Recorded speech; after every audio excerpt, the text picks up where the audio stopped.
오늘 본문 바로 앞에 있는 24절 하반절은 이렇게 끝나고 있습니다. 군인들은 이런 일을 하고, 여기서 군인들이 하고 있는 이런 일이란 십자가에 매달린 예수님의 옷을 벗겨 나누고, 또 벗겨 나눈 옷 차지하겠다고, 또 속옷은 제비를 뽑는 그런 일들을 하고 있었던 것이죠.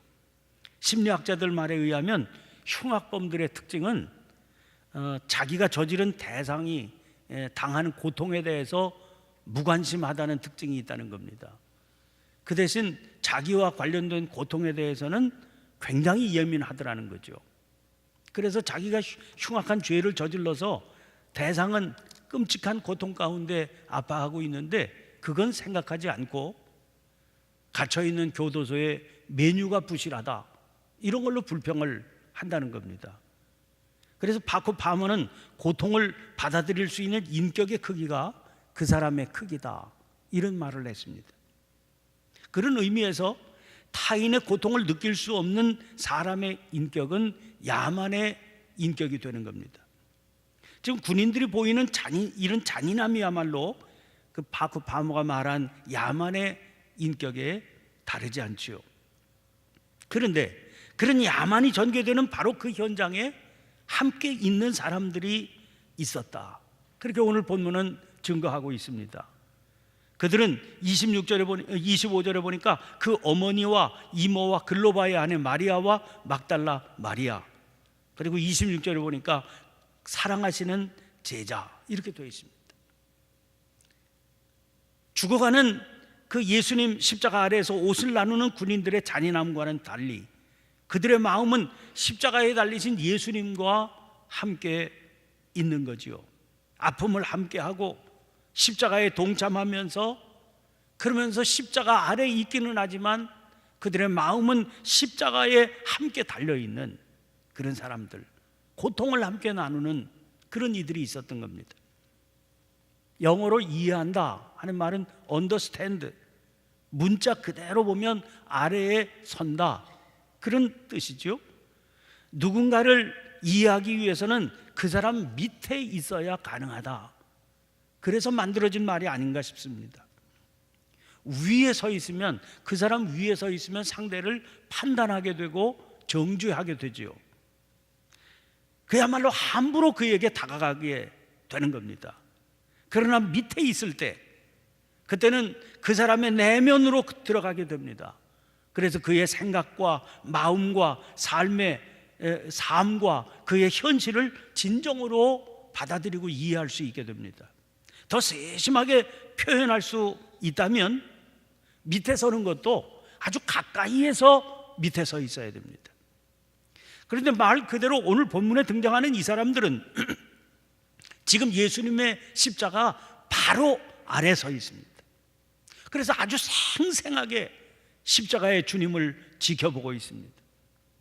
아니, 십자가에 달려서 돌아가고 계시는, 그런 피를 다 흘리고 고통 가운데 이제 숨지기 직전에 계시는 예수님, 그 예수님이 하시는 말씀을 생생하게 들을 수 있을 정도의 거리였다, 그 말입니다.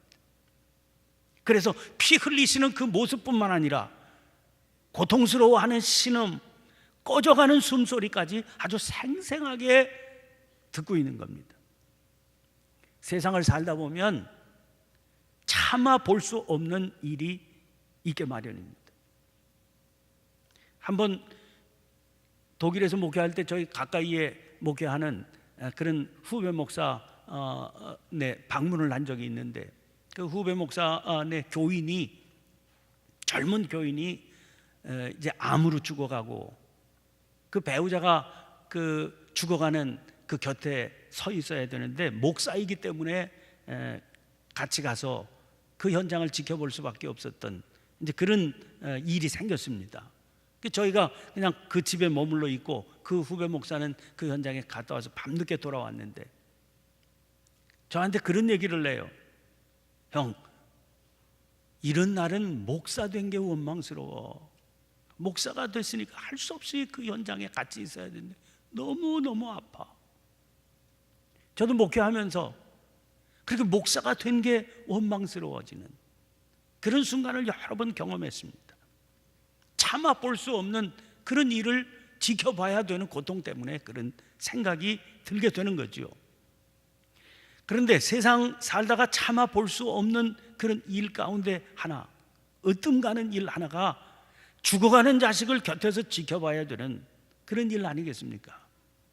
그 자식은 산에 묻지 않고 가슴에 묻는다, 그런 말이 그래서 나온 말일 겁니다.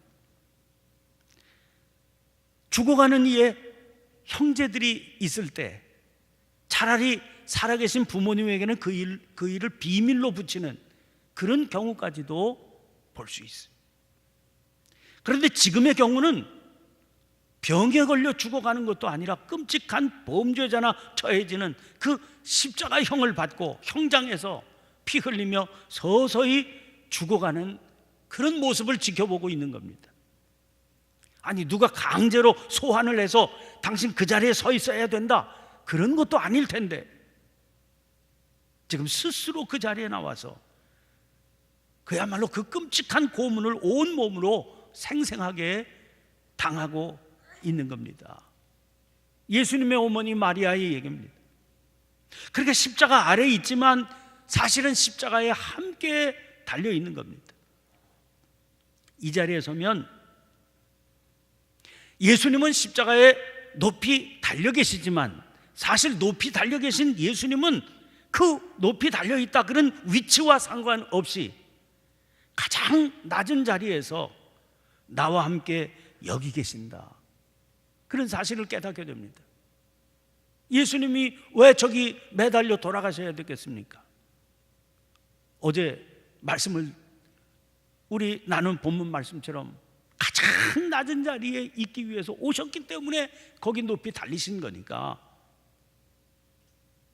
하늘 보좌에 계셔야 될 분이 왜 저기 계시는 겁니까? 죄와 허물로 가득한 내 비참한 삶의 아래에 서시기 위해서 달리신 것 아닙니까? 십자가 아래에 서 있는 그 자리에서 내 삶의 아래에 서서 나를 이해하고 안아주시는 그 주님을 거기서 만나게 되는 거예요. 1828년 루마니아에서 태어난 엘리 위젤이라고 하는 사람은 그 사람 나이 15살 되던 해에 유대인이라고 하는 이유로 악명 높은 나치 수용소에 수용되게 됩니다. 거기서 가족을 모두 잃고 혼자 살아남았습니다. 그는 그때의 끔찍한 경험을 담아서 소설을 써서 1958년에 출판했는데 그 소설의 제목이 밤이라고 하는 제목입니다. 밤. 그 책 속에 교수대에 매달린 하나님이라고 하는 한 챕터에 실려 있는 한 부분을 제가 읽어드리겠습니다. 수감자 3명이 쇠사슬에 묶여 있었다. 그중 한 명은 슬픈 눈을 한 어린 천사 피페리였다. 친위대는 어느 때보다 긴장한 듯 보였다. 수천 명이 보는 앞에서 어린아이를 목매달아 죽이는 것은 예산일이 아니었다. 소녀는 낯빛이 창백했으나 평온을 잃지 않았다. 그러나 교수대 그림자를 밟고 선 채 입술을 깨물고 있었다. 사형수 3명이 의자 위로 올라갔다. 그들의 목에 일제히 올가미가 걸렸다. 자유만세 2사람이 소리쳤다. 그러나 소녀는 말이 없었다. 자비로운 하나님은 어디에 있는가? 하나님은 어디에 있는가? 누군가가 내 뒤에서 물었다. 신호가 떨어지자 의자 3개가 넘어졌다. 수용소는 물을 끼얹은 듯 조용했다. 지평선 너머로 해가 지고 있었다. 우리는 희생자 앞을 지나갔다. 2사람은 이미 숨이 끊어졌다. 그들의 혀는 축 늘어진 데다 부풀어 오르고 푸르스레했다. 그러나 3번째 밧줄은 아직 움직이고 있었다. 너무 가벼운 그 아이는 아직도 숨을 쉬고 있었다. 소녀는 우리가 보는 앞에서 30분 넘게 몸부림치며 삶과 죽음의 경계를 넘나들었다. 우리가 가까이서 소년을 보아야만 했다. 내가 지나갈 때도 소녀는 살아 있었다. 혀는 아직도 붉었고 눈도 여전히 감기지 않았다. 내 뒤에서 아까 그 사람이 다시 묻는 소리가 들렸다. 하나님은 어디 계시는가? 그때 내 안에서 어떤 목소리가 대답하는 것을 들었다. 하나님이 어디 있느냐고? 여기 교수대에 매달려 있지. 그날 저녁 수프는 시체 맛이 났다. 독일 신학자 몰트만은 이 내용을 자기 신학의 모티브로 삼았습니다. 그래서 십자가에 달리신 하나님이라고 하는 책을 펴냈습니다. 그는 오직 십자가만이 기독교를 기독교답게 하는 기독교의 본질이다, 이렇게 주장합니다. 역겹고 피비린내 나고 무력함의 상징이 되는 이 십자가가 기독교의 본질이라는 겁니다. 왜냐하면 그것은 근본적으로 다른 신의 이야기이기 때문이지요. 여러분, 사람들이 생각하고 따르고 숭배하고 매력적으로 섬기고 싶어하는 신은 어떤 신입니까? 높고 높은 보좌 위에서 전능하신 능력을 행하시는 신입니다. 그래서 우리들의 모든 어려움을 한순간에 해결해 줄 수 있는 그런 신입니다. 그런데 복음의 하나님은 그 자리를 스스로 내려와서 인간이 되셔서 더러워지고 낮아지고 치욕당하고 무능해지고 고독해지고 실패하고 버림을 받아서 십자가에 죽어가신 하나님입니다. 그래서 지금도 자기와 같은 삶의 자리에 있는 이들 밑에 서서 그들의 고통을 그들과 함께 나누며 아파하시는 하나님입니다. 그러면 우리가 말하는 믿음은 도대체 뭐겠습니까? 십자가에 달리신 그 하나님을 밑에서 바라보며 그 아픔을 함께 하는 겁니다. 오늘 본문 말씀 가운데 등장하는 십자가 밑에서 고통 속에 죽어가는 주님을 바라보며 주님과 함께 죽음보다도 더한 고통을 피하지 않고 나누고 있는 십자가의 증인들이 바로 그런 믿음의 사람들입니다. 오늘 26절 상반절을 보면 예수께서 자기 어머니와 사랑하시는 제자가 곁에 서 있는 것을 보시고 이렇게 말씀합니다. 이 끔찍한 고통의 시간에도 주님은 당신과 당신의 고통에만 몰두하지 않으십니다. 함께하는 이 사람들을 눈여겨보고 계십니다. 그들 때문에 달리신 거니까요. 그리고 그들에게 마지막 당부를 전하십니다. 26절 하반절 말씀 보세요. 여자여 보소서 아들이니이다. 어머니 마리아에게 당신의 아들이 가는 길을 지금 똑똑히 지켜보시라, 그렇게 당부하십니다. 육신의 어머니인 마리아는 지금까지도 아픔의 길, 오해와 비난과 그로 인한 염려로 가득한 그런 가시밭길을 걸어왔습니다. 그리고 그 마지막에는 아드님이 끔찍한 처형장에서 피 흘리며 죽어가는 모습을 고문당하듯 지켜보고 있는 겁니다. 어머니에게 하신 주님의 말씀은 당신의 그 모습을 똑똑히 보고 십자가의 증인이 되어주십시오, 그런 당부의 말이 아니겠습니까? 그리고 27절 보니까 또 그 제자에게 이르시되 보라 내 어머니라 하신대 그때부터 그 제자가 자기 집에 모시니라.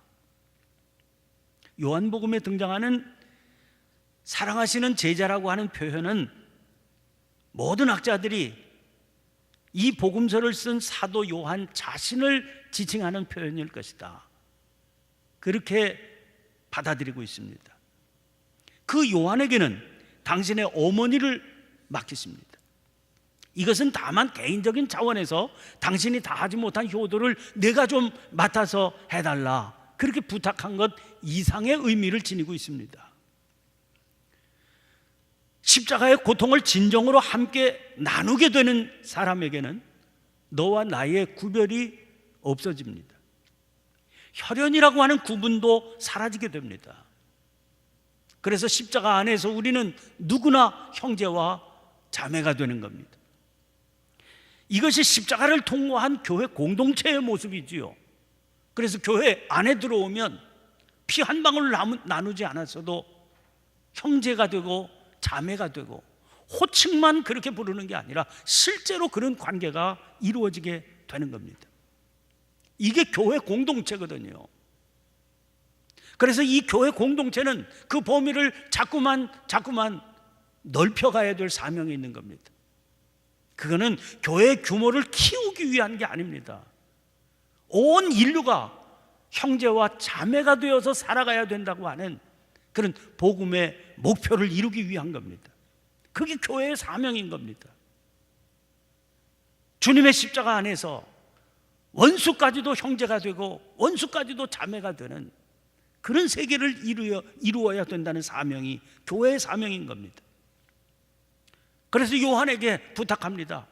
이분이 내 어머니다. 주님의 이 당부에는 또 다른 차원의 섭리도 보입니다.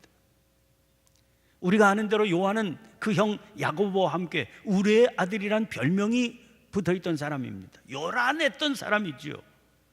그 대표적인 경우가 주님의 보좌 좌우편을 자기 형과 함께 차지하게 해달라고 부탁을 드렸던 그런 인물이 요한 아닙니까? 야망이 많았던 사람입니다. 목표 지향적인 사람입니다. 활동적인 사람이었습니다. 그런데 주님은 십자가에 달려 돌아가시면서 마지막 순간에 그 요한에게 내 어머니다, 내 어머니를 맡아서 어머니처럼 봉양을 해라 하는 사명을 감당시키십니다. 주님께서 맡기신 이 마지막 당부를 감당하기 위해서 어머니를 자기 집에 모셨다고 그랬죠. 지금 터키 에베소 근처에 가면, 근교에 가면 작은 동굴로 성지로 이렇게 꾸며지고 많은 순례객들이 찾아오는 곳이 있는데, 거기가 요한이 예수님의 어머니 마리아를 봉양하던 그런 유적지다, 그렇게 알려져 있습니다.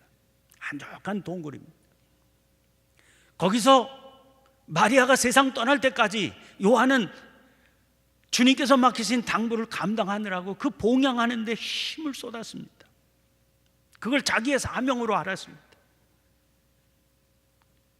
그런 채로 수십 년을 지낸 겁니다. 그 일만 감당하느라고 여러 해를 지낸 거지요. 여러분, 만약 그 사명이 아니었다면 요한의 성품으로 초대교회 때 아마 활발한 활동을 누구보다도 적극적으로 감당했을 터이고, 그 결과 누구보다도 먼저 순교했을 사람이 요한입니다. 그러나 주님께서 맡겨주신 마지막 이 사명 때문에 일찍 은거하게 되지요. 불타오르는 열정이 있지만 그거 다 가두어둘 수밖에 없었고, 그저 주님께서 맡기신 사명이니까 내 사명은 이거다 생각하면서 마리아를 섬기고 봉양하는 일에 자기의 생애를 다 바쳤던 겁니다. 그 결과가 어떤 것입니까? 주님의 제자 가운데 요한은 가장 오래 살아남았습니다. 그 살아남은 결과가 요한복음, 그리고 요한 1서, 2서, 3서, 그리고 요한계시록입니다. 특별히 요한 1, 2, 3서는 다른 무엇보다도, 어떤 성경보다도 사랑을 강조한 성경이지요. 우리의 아들로 살았을 때 요한은 이 깊은 세계를 경험할 수 없었던 사람입니다. 그런데 한 가지 사명, 노인네 한 분 봉양하는 이 일에 자기의 생애를 다 쏟고 있으면서, 들려오는 소문은 왜 없었겠습니까?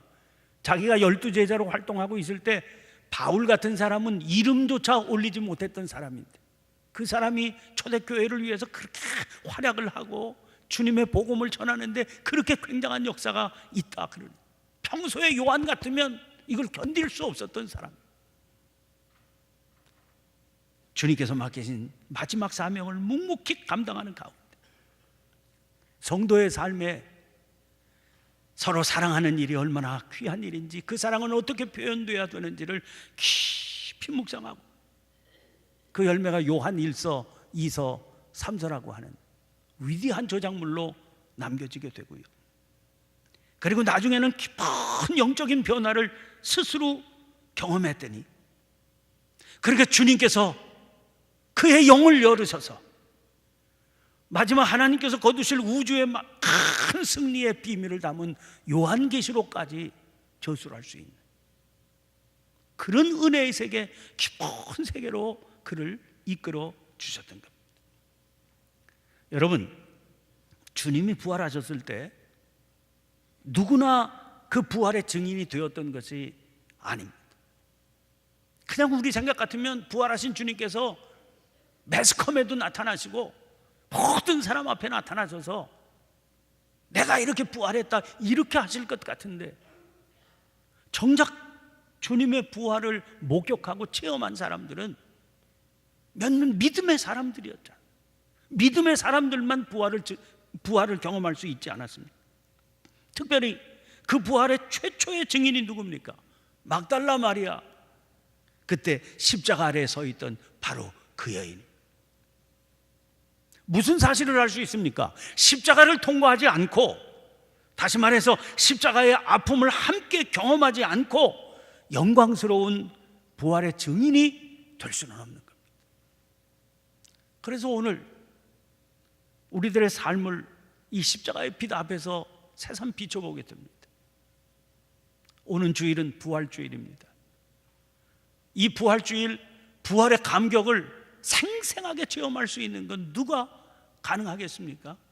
십자가의 아픔을 진실로 나의 아픔으로 받을 수 있고, 그 십자가의 아픔 때문에 이웃의 아픔을 나의 아픔으로 받을 수 있는 그런 교회 공동체에 허락하시는 특별한 은총인 겁니다. 저와 여러분이 이 순환주간을 지나면서 이 깊은 은혜의 세계를 맛보고 참된 부활의 증인으로 설 수 있는 진정한 교회 공동체의 일원들이 될 수 있기를 간절히 축원합니다. 주님이 이 은혜를 허락해 주시옵소서. 고난주간을 지나면서 주님께서 허락하신 각별한 은총 가운데 이 은혜를 누리게 해 주옵소서. 함께 아파하는 증인으로 살게 해 주옵소서.